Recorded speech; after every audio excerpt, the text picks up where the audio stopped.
Anong sira ate? Ano, may na-flat. Flat? Ano ba yan? Tubeless? Oo. Eto tayo, meron akong ano rito, gamit. May pang-repair ako niyan. Gilid muna tayo.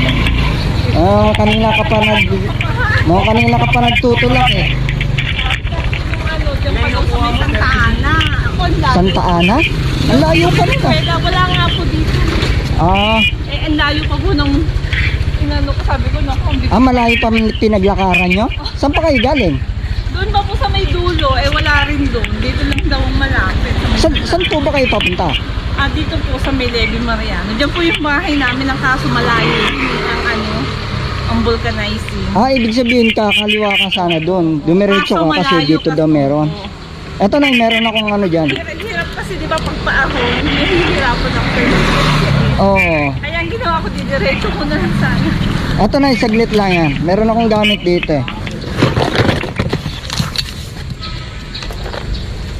Kaso nga lang kasi dito sa taas, nahihirapan ako. Ang bigat kasi. Nakita kasi kita ron sa may intersection. Opo. Tinutulak mo yung motor. Sabi ko, ang layo, eskwelahan pa. Kung dito naman, papanik pa ako, di ba? Tapos Aakit ka pa sa tulay. Hindi na lagi hagda. Nagre-rescue po kasi ako na ng mga nasisiraan. Talaga ba kuya? Oo. Tiyempo naman nakita kita rito sa may intersection. Nahirap na hirap ka pagtutulak eh. Kapag sabi ko nga, sana kahit nabombahan man lang, di ba?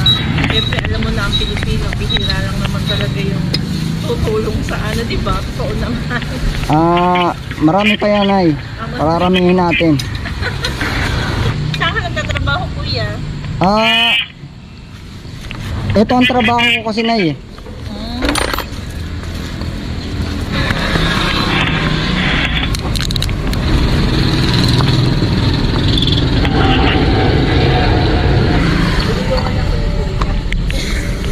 Layo pa kasi ng vulcanizing sa may school pa pala.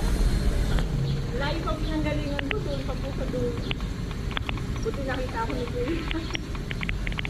Sabi ni kuya, buti meron pa palang mga ganito. Tama kuya. Ay, sa'yo, bihira lang yung mga ganito.